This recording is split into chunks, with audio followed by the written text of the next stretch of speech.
Hey guys, I'm coming at you with kind of a longer video here. This is different than my normal TikTok responses because I'm going to go kind of more in depth. That's why I'm doing, horizontal. It's probably going to be a little bit longer. I hope you guys are having a fantastic Christmas season. And as we think about the Christmas season, of course, we're thinking about the birth of Christ. And so is TikTok. So I was scrolling on TikTok today, as I am to do, sadly. And I saw this interaction between two people. One guy goes by the account name Jesus and whatnot. He's a Roman Catholic. The other goes by the account name needgod.net, and he is a evangelical Protestant. And they were debating the sinlessness of Mary, which I covered in a shorts video just a little bit ago, maybe 2 days ago.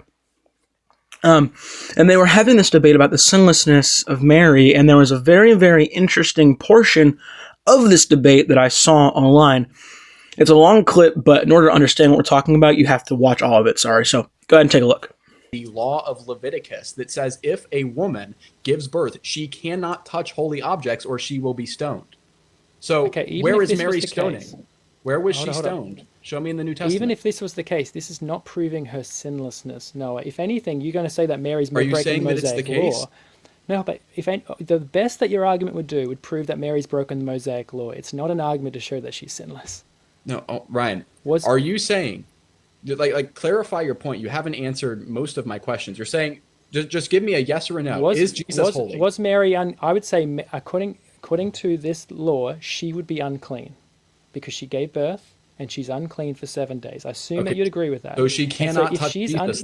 And so if she's under the Mosaic law, then if your argument is true that means she can't touch Jesus, therefore you think Mary broke the Mosaic law.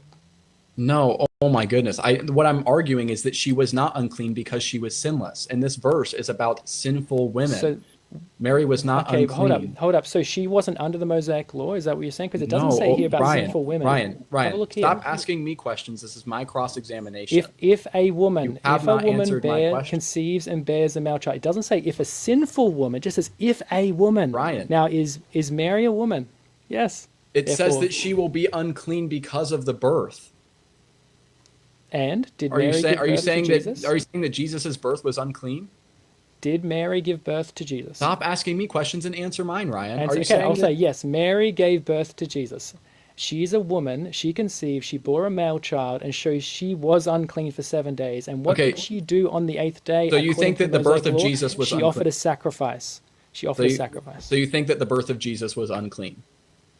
Well, it made her unclean according to what scriptures. I believe scripture. I don't know if you do, but I believe it because it says a woman. Ryan, stop trying to accuse me of not believing in scripture and just answer the question. Do you believe this verse? I believe this verse. So do you believe that the birth? She was a woman. Stop asking me questions. Stop. I'm not saying. I'm not asking you a question. Do you believe this verse? She was a woman. You said, do you believe this verse? I believe this verse. Awesome. Now let me ask a question in my cross-examination, and please answer it. Was the birth of Jesus unclean? It made her unclean, according to Levitical. So that's the clip. And obviously, it's a very frustrating exchange to listen to. They're talking past each other. They're talking over each other. Ryan, who's the man on the bottom, I believe, isn't really following the rules of debate. But here's the thing. I think Ryan was right. And I don't just say that because I am a Reformed Protestant who does not believe in the sinlessness of Mary. But I do think Ryan was right because the argument from the man on top, who I believe his name is Noah, from Jesus and Whatnot on TikTok, the argument from Noah doesn't hold up. It doesn't hold up because, in my view, Noah was asking a dishonest question. He asks, was Jesus' birth unclean? But that should not be the question. The question should have been, did the birth of Jesus make Mary unclean?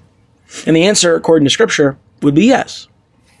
Now, the reason that framing the question like this makes it dishonest is we, as Christians, have great reverence for Jesus. Obviously, we worship him as God. We understand that he is God incarnate, the second person of the Trinity taking on flesh. And so saying, was the birth of Jesus unclean, immediately attacks us on an emotional level, where we want to say, no, nothing that Jesus does is unclean. And that's the thing. framing the question like that makes it seem as if Jesus is the one performing an unclean act, which of course is not possible or true. But asking the better question of, did the birth of Jesus make Mary unclean, separates that initial emotional response and allows us to actually evaluate what really happened. And so I think Noah's credibility here falls apart by asking a dishonest question that's really just an attempted emotional trap. The better question is, did the birth of Jesus make Mary unclean? And in light of that question, here's how I think Ryan should have responded. He should have said, the scriptures say that when a woman gives birth to a male child, she will be ceremonially unclean.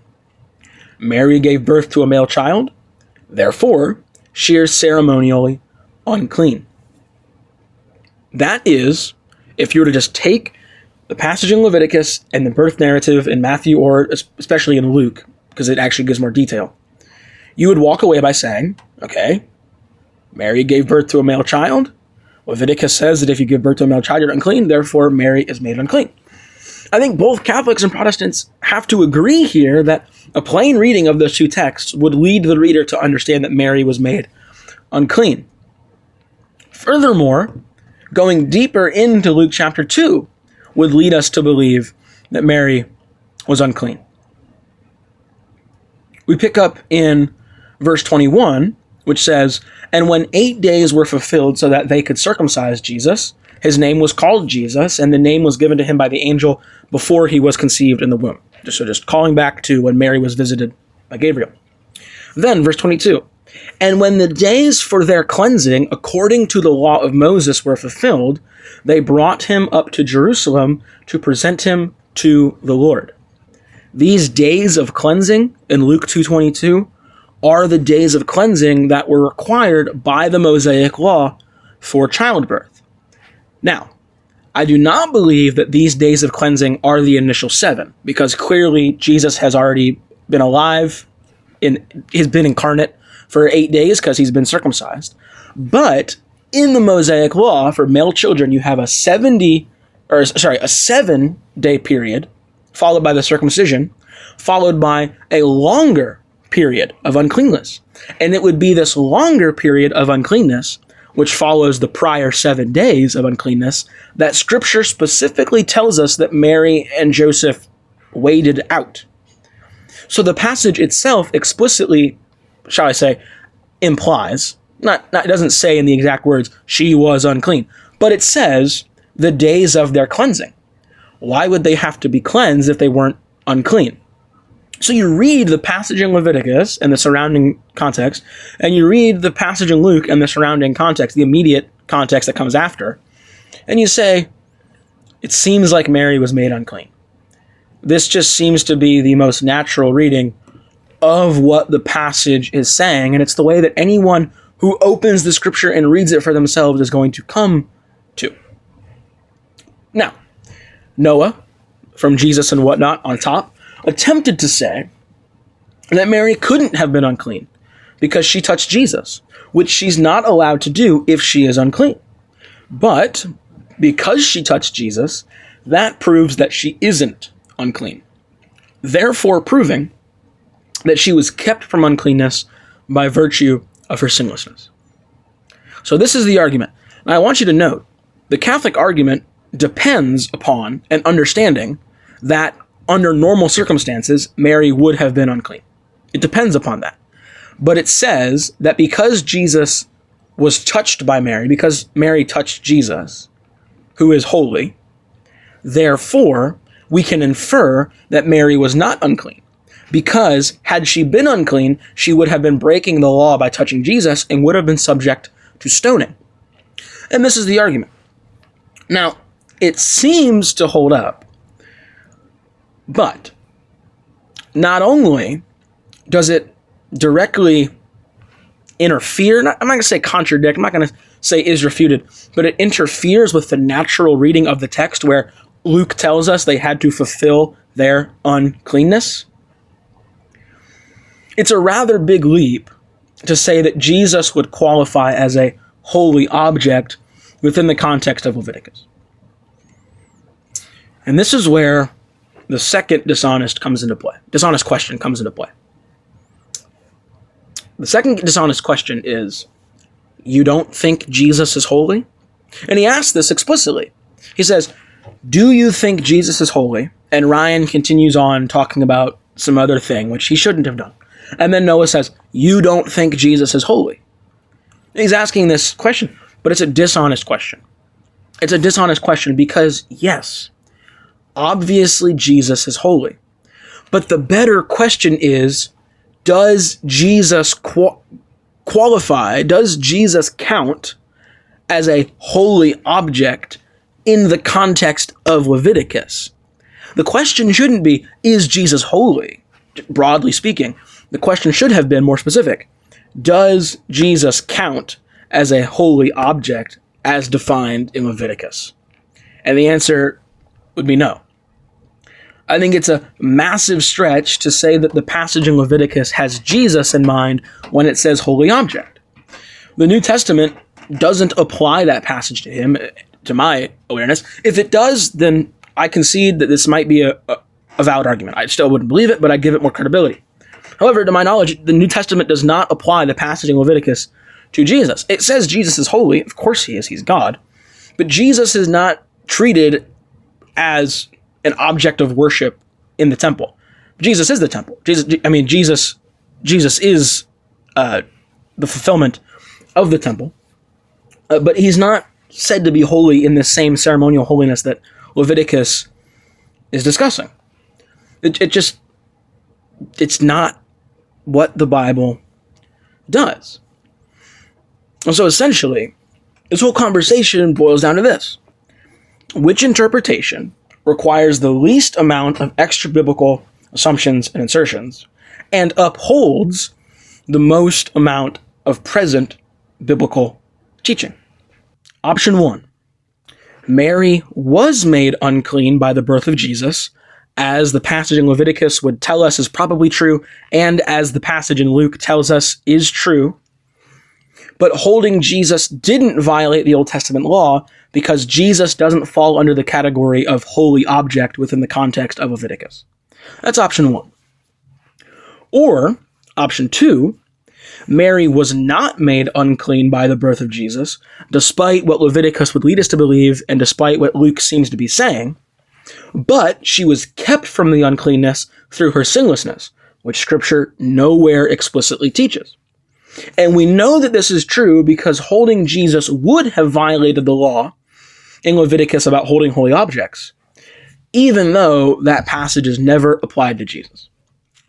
So in option 1, we take what Leviticus says, we take what Luke says, and say, yeah, that seems to be the conclusion. And then we make the necessary conclusion, which is Jesus doesn't count as an Old Testament holy object, so nothing happened here that was faulty. But in option 2, we have to say, well, what Leviticus seems to predict and what Luke seems to be telling us isn't actually what's going on here. But because of this thing that Scripture doesn't explicitly teach us, we know that Mary was sinless and therefore not made unholy. And we can reason to that because we know that Jesus is this holy object, even though Scripture doesn't tell us he's a holy object. And therefore, if Mary had touched him, she would have been stoned, but she wasn't, which means she's not unclean because she's sinless. And you might accuse me of making that sound more ridiculous than it is. You can be the judge of that, but it's certainly more steps in option 2 than in option 1. So, did Ryan respect the regulations of cross-examination? No. I wish he did. I think it would have been better. I wish he answered the questions with a clear, articulated biblical point instead of meandering and asking his own questions and talking over Noah. I think we all wish that was the case.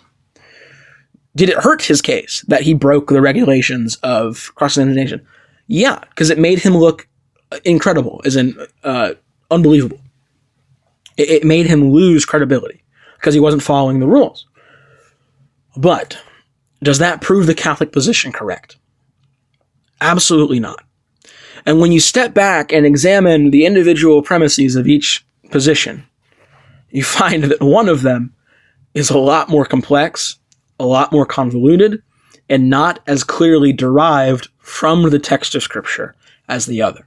And although I know my Catholic friends out there, you guys have different standards by how you measure these things, to someone who holds to sola scriptura, and as someone who holds that Scripture is the highest authority, and we do not have the authority to make assumptions or insertions into Scripture that it does not explicitly give us, then we have to say option 1 is better, and option 1 is true.